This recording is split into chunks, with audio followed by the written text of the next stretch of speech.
Hi, my name is Gwendoly Espe. I'm an applications engineer here at Outback Power, and today we're going to be talking about what you need to know about UL 1741 SA.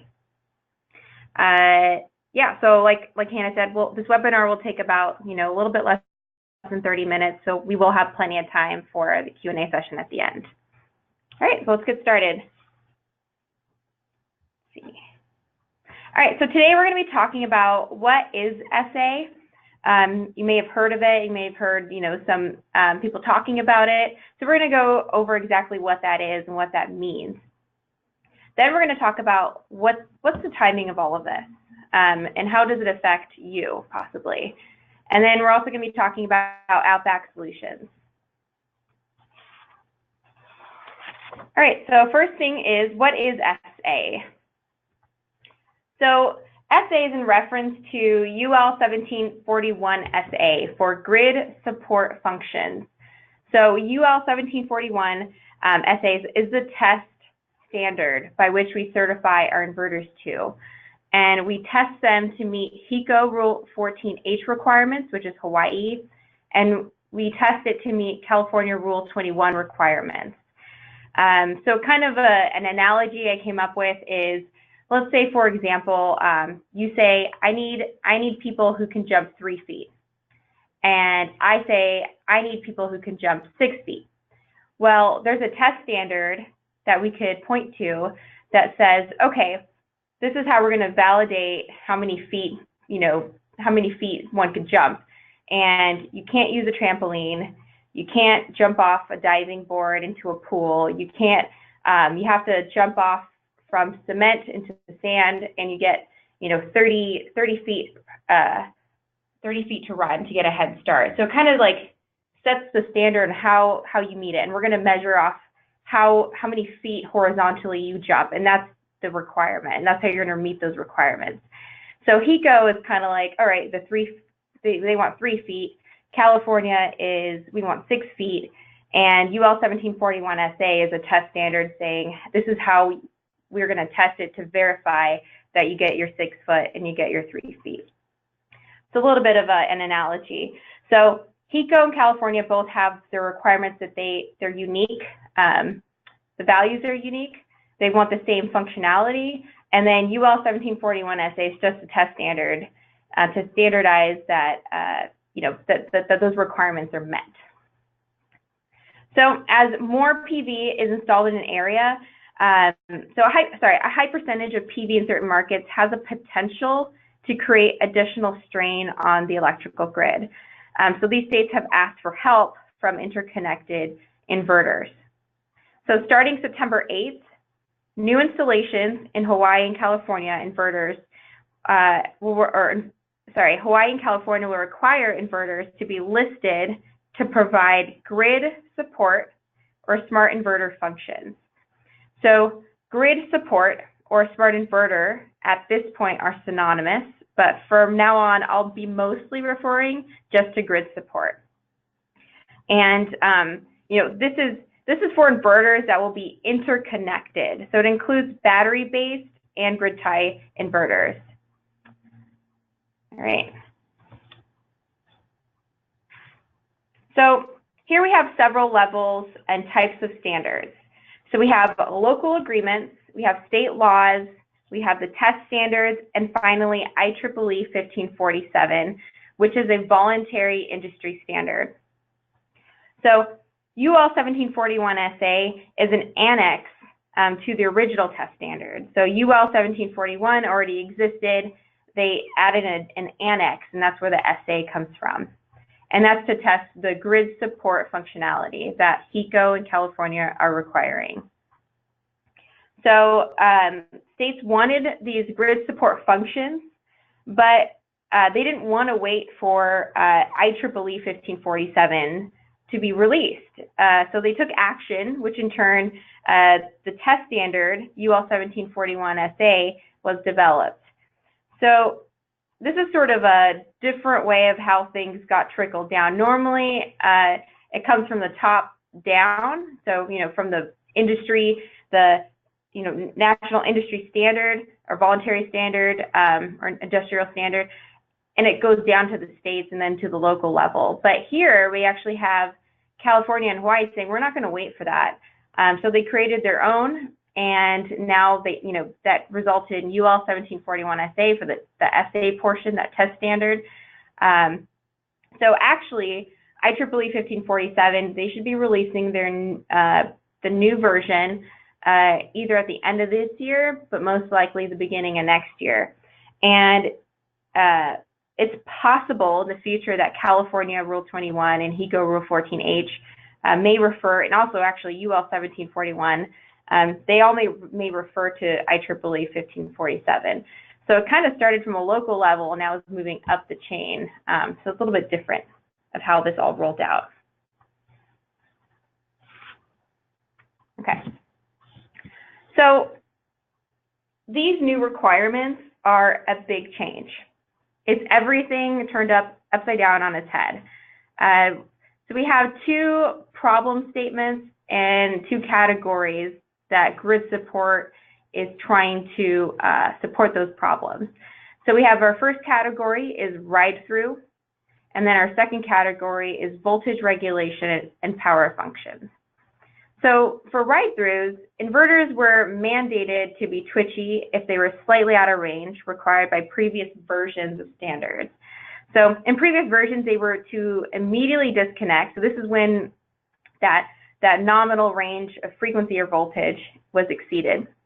The inverters were to immediately disconnect, trip offline, and be on a 5-minute timer. And that band was so narrow, the inverters were very reactionary. And they really couldn't keep doing what they were doing. So now they've implemented ride-throughs. So before it said, hey, if you go beyond this nominal range, everybody out of the pool, all at the same time. But now with ride-throughs, inverters, they interconnected inverters now must stay connected for a period of time and then disconnect by a period of time as well.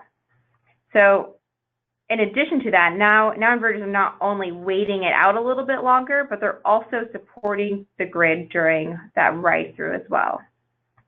So, so we have our low and high voltage ride-through and our low and high frequency ride-through, and I'll go over that in a little bit more detail later. So that's the ride-through category. The second category is voltage regulation and power function. So, as more solar is installed in a region, it raises the voltage of that local grid. Each area has a voltage limit, and as you stuff the area with solar, you're reaching that limit, and some areas are already seeing that, like there's areas in California and Hawaii. That's probably why they implemented this first. Well, our inverters can do something about it, but we were never allowed to. So previously, utilities mandated, thou shall not regulate voltage. But now with grid support functions in the new IEEE standard, there's like whole sections with voltage and power regulation functions. So now they want us, or they want inverters to help out the grid. And those functions are volt var, volt watt, and frequency watt. And I'll go over that in the next slide, actually. All right. Okay, so this is a lot of information, and this is really just supposed to be kind of a snapshot. You might have to sit down and, just take a look at this. I could probably spend an hour over this slide, but I'm just gonna, kind of go over at a high level what these functions are. So we have our two categories. We have our ride-through and our voltage regulation and power functions. And then lastly, we have anti-islanding, which isn't, we already do that, or that's already a requirement. This is just saying, hey, after you implement all of these functions, ensure that the product still will not anti-island. All right, so with ride-throughs, we have low and high frequency and low and high voltage ride-through. So the description of these, I'll just read this. So if the AC grid voltage high or low limits are exceeded, so that's that nominal window. So if that you exceed that window, the inverter must meet the mandatory, so that thing you must operate, and permissive, which means if you can, please do, operation requirements, as well as the must trip limits. So not only are these functions, not only are the inverters riding through, but they're also operating at the same time, trying to assist the grid to to restabilize during that ride-through period. And I have a diagram in one of the next slides that kind of puts all of this in one visual. So that's your ride-throughs. So ride-throughs, summary ride-throughs is you're not disconnecting immediately. You're waiting for a period of time to see if the grid will restabilize. And at the same time, you're operating, trying to push either voltage back to the grid or power back to the grid, absorbing power to try to help restabilize it. All right, so the next category is voltage regulation and power functions. So we have our ramp rates. So, inverters are to transition their output power at a predetermined pace.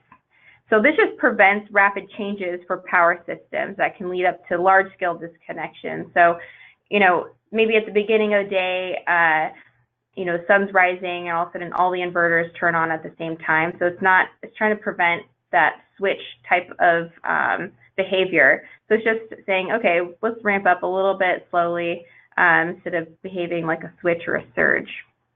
So that's just ramp rates.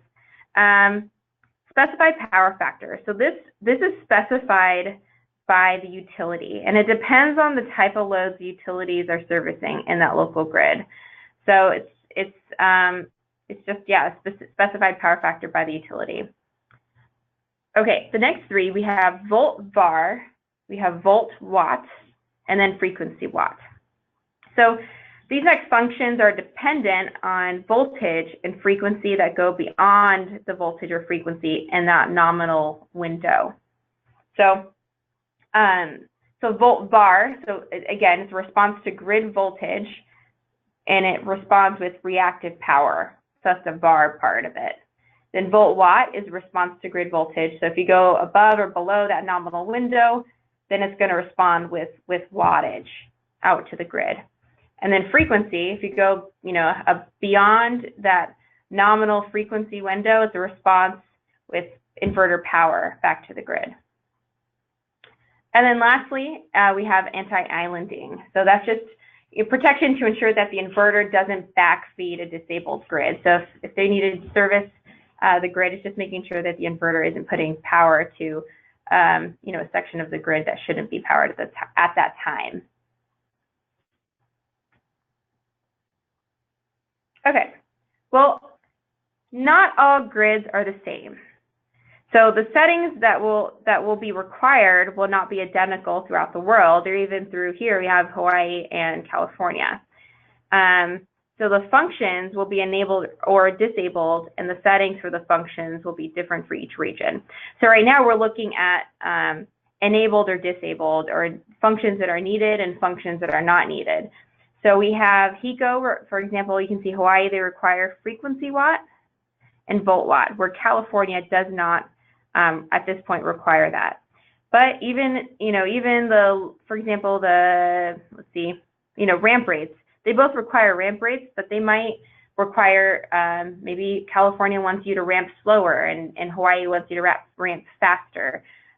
So even though they require the same functions, how the functions are implemented, or what California Rule 21 says about ramp rates and what HECO Rule 14H says about ramp rates could be different. So the settings for the functions could be different in each region. So, and as you can see here, HECO also specifies remote connect and disconnect, which is not really, it's not part of the grid support functionality, but they still require that. Okay. Right through. So here's an illustrative example of previous versions of IEEE 1547. So inverters were mandated to be twitchy. So if they were slightly out of range, remember this is just illustrative, if they're slightly out of range required by previous versions, they were to immediately disconnect, trip offline, and be on a 5-minute timer. So this is just an example. So now, as we have, okay, so this is our ride-through. So this is also an illustrative example of the new grid support behaviors. So this is just to kind of show you what this might look like. So if the AC grid voltage high or low limits are exceeded, so we have this, I have my mouse here, so we have this nominal range, right? So if the high or low limits are exceeded, the inverter must meet the mandatory, which we're going to have right here, this blue hash is represented by the mandatory, and permissive. So here I have, in this example, here's your permissive, help if you can, and above here we have help if you can. Operation requirements as well as the must trip limits. So your must trip limits are here represented here in time, and this dark gray, you must trip by this time. All right, so we still have our nominal range here, like I mentioned. So for this example, when your voltage drops, so we're going to do an example. So when your voltage drops below the window, so let's look at the, let's see, 50% to 70% to 50% range here. So that's going to be 60 volts to 84 volts.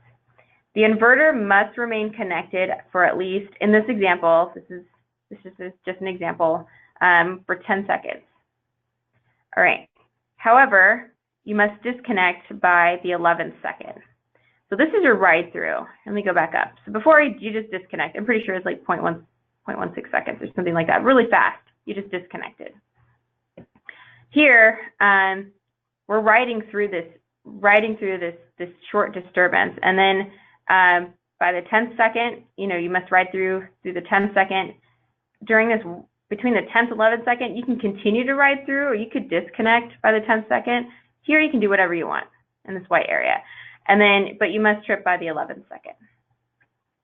All right, so during this ride-through period, the inverter must meet the mandatory operation. So let's say, for example, the mandatory operation is volt watt. We'll just do that one.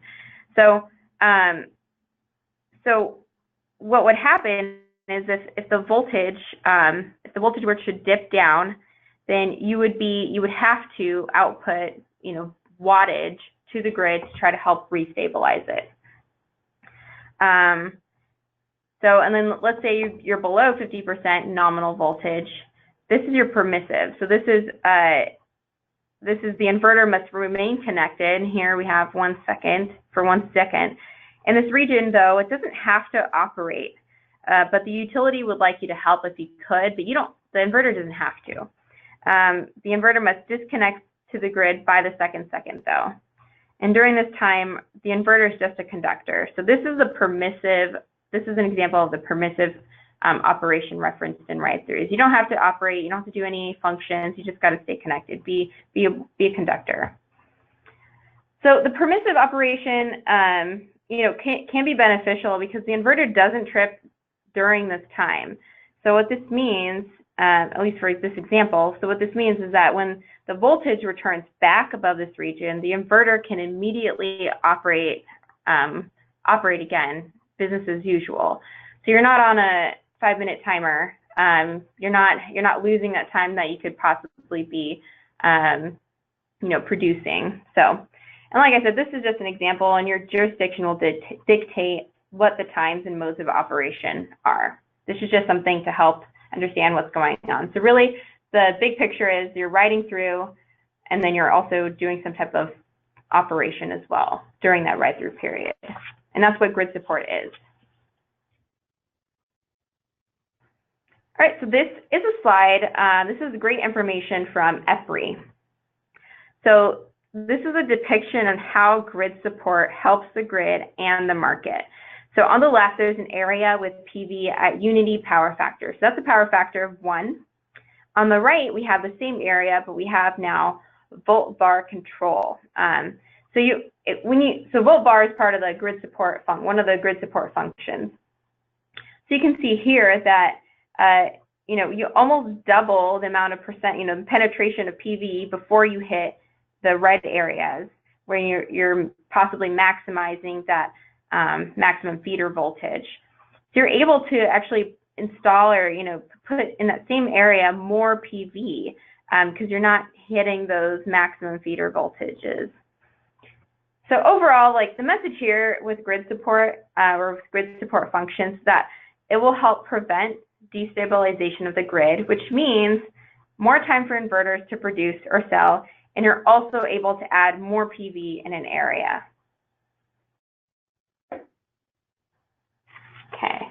All right, so what's the rollout timing of all of this? So I'm going to just quickly go over this timeline. So here, this, grid support or smart inverter journey has been going on for a while. So we have here in 2011, California Public Utilities Commission revised Rule 21 to support smart inverters. And then we're just going to jump over to December 2014, when California, their Public Utilities Commission requiring smart inverters, which is the same, grid support functionality on inverters, 12 months after the test standard, which is UL 1741 SA, after the test standard is published.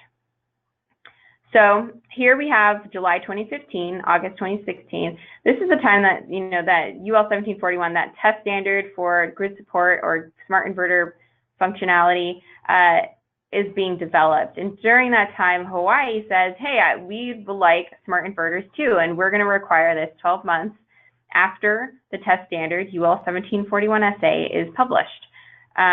They also had a little bit, a few caveats with that one, but I'm not going to go into that. But essentially, they want, full-blown smart inverters after 12 months after UL 1741 SA. So here we have, September 2016, UL 1741 SA is published, which means 12 months later is September 2017. So that's when UL 1741 SA, really California Rule 21, updated version, and HECO Rule 14H becomes effective. And that's how we got where we are now. All right, so California and Hawaii are the two states right now requiring this. And actually, this will apply in almost every project in California. There will be, I think there's small pockets in California that actually don't need to comply with this, but they're very, very small. It will be most of California. And actually, more utility zones, there's other states that are piloting advanced inverters or smart inverters as well. And I just got an email, I think it was like 3 weeks ago. I think it was a utility company in Pennsylvania that's currently collecting a list of UL 1741 SA compliant inverters so that they can enforce a new smart inverter policy, possibly starting this September. So, know what's going on in your area, because SA could be around the corner. For sure, it's in California or Hawaii, but as soon as these implement, I wouldn't be surprised if more utilities or jurisdictions start to require this too, or think about starting to require it. All right. So just a note too is that once IEEE 1547 is published, which should be published, I think, at the end of this year or beginning of next year, these type of functions, so the grid support functions are in IEEE 1547. So eventually, all of these functions will be required nationally. All right, so I'm going to jump into, so Hawaii and California are implementing this a little bit differently. And so I'm going to explain first how Hawaii is implementing this, and then I'm going to explain how California is implementing this. So Rule 14H. So HECO Rule 14H, it refers to the Hawaiian Electric Company Tariff Rule, paragraph H, which is interconnection of distributed generating facilities with the company's distribution system. Whew, that's long. So all inverters are interconnected under CSS or CGS after October 2015 in Hawaii. They must update their system on September 8th, 2017 to provide grid support functionality. So HECO, they're allowing a retroactive firmware updates for installations that occur during this time with no markings. Just a firmware upgrade, it's okay. So if you have an interconnected inverter under CSS or CGS between October 2015 and September 8th, you can update your system. It's okay. They're allowing that. After that date, any new installations will require inverters to be listed to UL 1741 SA for grid support utility interactive inverters. So So any new installations, so you're installing, if you're making any installations after that, you're going to need a listed and marked inverter. Okay. So California is implementing this a little bit differently. So Rule 21, like HECO, none of these are new, brand new. They've been updated. So if you're interconnected in California today, you're likely following California Rule 21. So starting September 8th, applications for interconnection will require inverters to be listed to UL 1741 SA. So this is applications based. So if you submit your applications anywhere between today and September 7th, you can use any C&C listed inverter approved on that list. So applications before that date, they can use any inverter on the CEC list of approved equipment. You don't need to worry about a listed product you're grandfathered in. You don't need to worry about it. Applications after that will need to plan to use a UL 1741 SA inverter if you plan to be interconnected.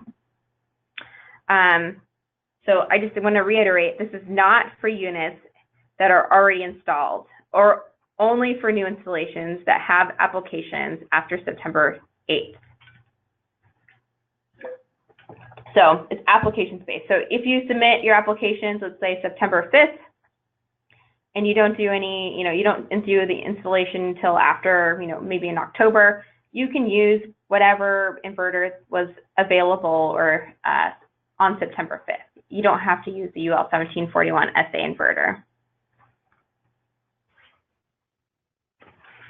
All right, so Outback Solutions. All right, so Outback's inverters are advanced enough to have the ability to support these new features. So these are inverters that you've installed before, now with new grid support functionality. So they have the same form factor, they have the same spare parts, and we're also going to be providing something new.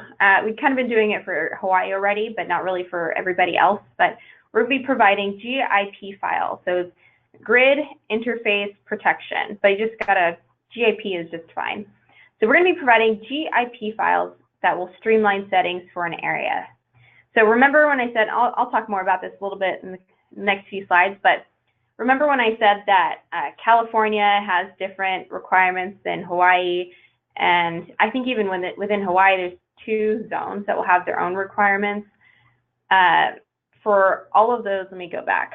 Let's see. Yeah, so for all of these different functions, they'll have different requirements.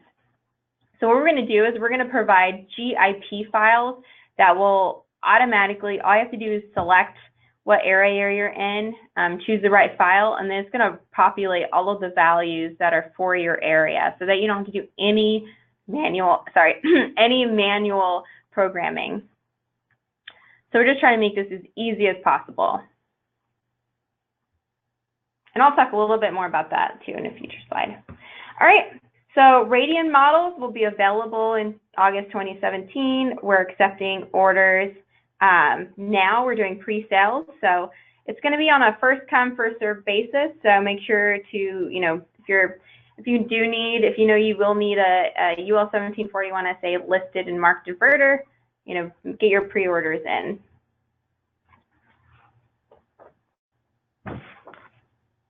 Okay, so if you're familiar with Outback products, this is just a little bit of how you're going to get an inverter that is SA listed.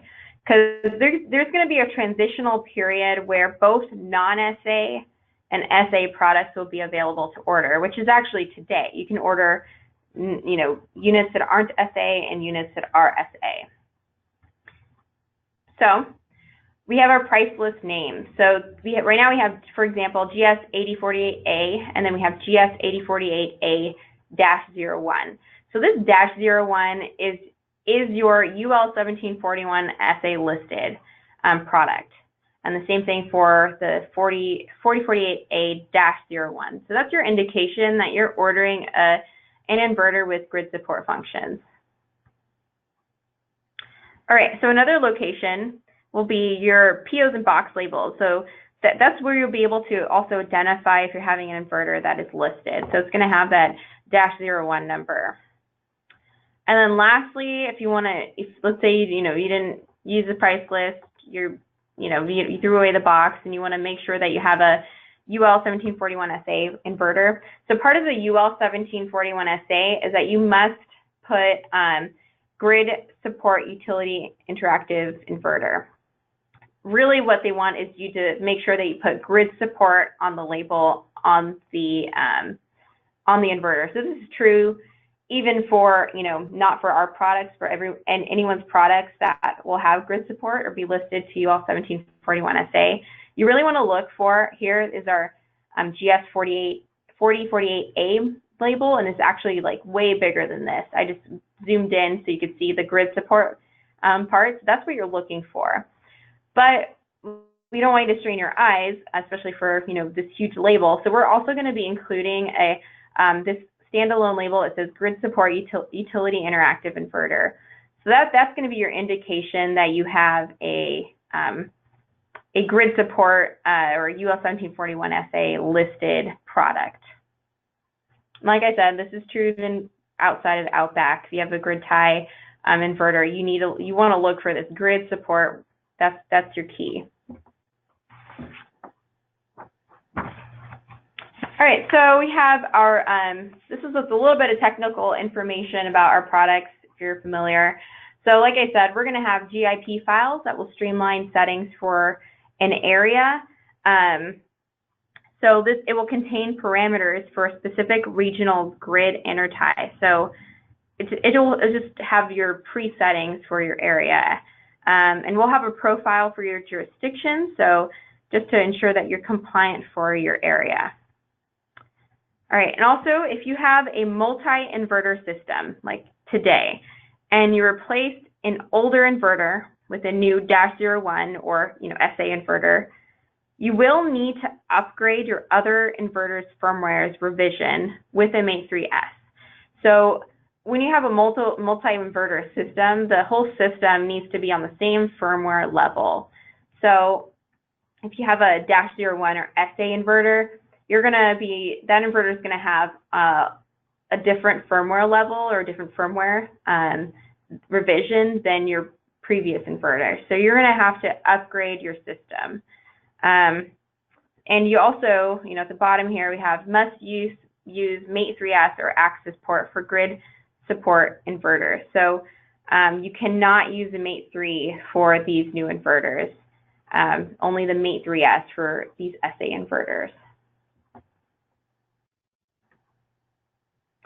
All right, so lastly, a little bit more information about GIP files. I'll just talk about this in a very high level, but we're going to be making a video to really make it easy to understand. I'm more of a hands-on person, so videos help try to not read all this documentation about how to do this certain process. So yeah, like I said, we're going to be releasing a video, instructional video on how to upload a grid interface protection file. So basically what you do is you start with a blank SD card. You go to outbackpower.com, you upload the GIP file for your jurisdiction. So that's probably the hardest part, is to just make sure you choose the right file. Then upload these preset parameters using your Mate 3S to update your inverter grid support settings. And that's really it. And so like I said, we're just trying to make this easy for you so you don't have to go through each of those functions, enable, disable, make sure you get the right value in there. All you have to do is upload the settings.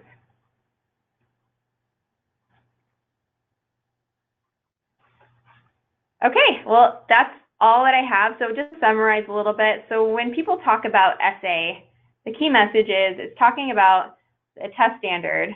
It's in reference to the California Rule 21 requirements and HECO requirements.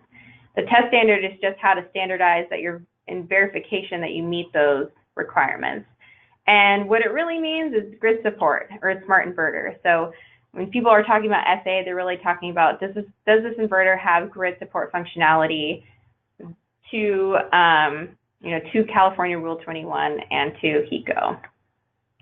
We talked about what is the timing rollout, so I talked about Hawaii and California, but, like I said, there might be more jurisdictions that will require this maybe in September, maybe some, soon after California and Hawaii roll out. So I just be really aware of what's going on in your area. And then I also talked about Outback Solutions and a little technical information about that as well. All right. Well, that's all that I have. I thank you for your time listening to this, and I hope this was valuable. So now we can move into our Q&A time. Great, thank you, Gwendoly. That was a lot of good information in there. We'll go ahead and move into our Q&A.